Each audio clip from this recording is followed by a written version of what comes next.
Hello mga ka-nature, magandang hapon. Okay, kami naglalakad na uli ni Ken. Yan. So, kami pauwi na. Doon kami nanggaling. Sa taas pa. Yan.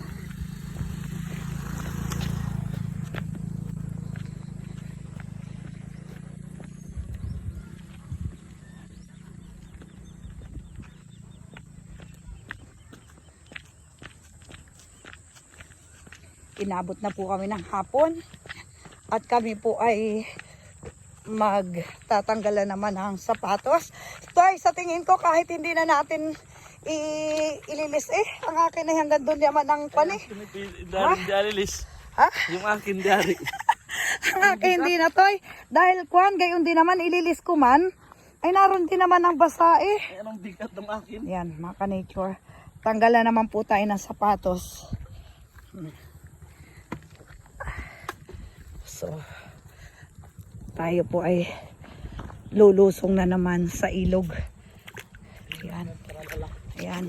At least, okay naman ang aming, positive naman yung aming result. So, tanggal po ang pagod. Kahit anong layo.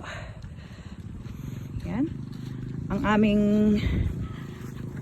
motor na dun pa, iniwan sa gitna ng ilog.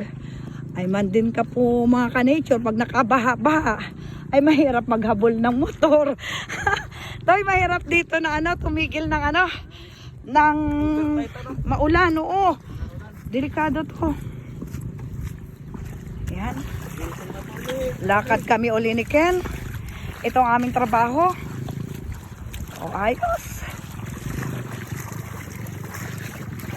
So, lakad uli.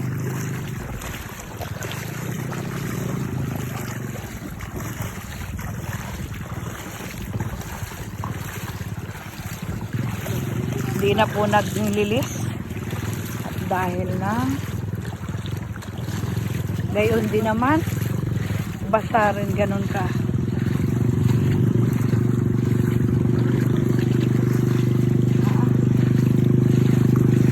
Ayos to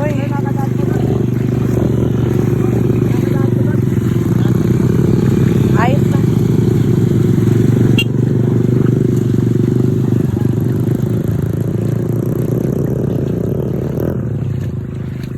Ang hirap dito nila pag nabaha Ay, kita mo naman na video nito ni na malaking tubig. Si nanay naglalabas sa baba. Sarap ng paglalaban ni nanay. Oo, ang ganda ng tubig. Oh. Ito yung nilalakad lang namin yung mga ka-nature at hindi namin ginagaya yung mga motor na diretsuhan. At baka lalo kami masulbot sa mabasa lalo. Yan, malapit na sa motor. Bali to'y na mamaya na ako magsapatos pag tumigis na sigurong kusa. Ha? Saan? Saan? Sa Oo, Toy. Tapos galakad ka lang doon sa ilog lang. Oo. Para Ayo, dito po namin iniwan namin sasakyan. Tingnan nyo po ang basa. Toy, kunin mo nga daw. Kapit mo. picture. Ay, ayan, medyo ayan. Ayan, itsura po mga ka-nature. Ayan, okay na tayo. Aray ko. Dapat doon nakita ang bundok. Oo nga.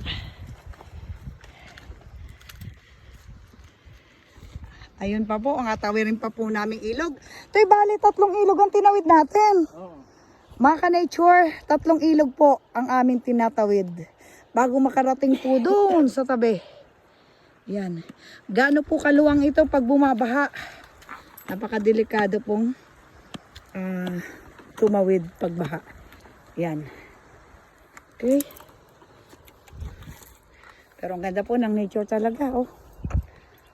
Paikata. Cool. Ito mag-helmet na ako para hindi na tayo mahirap.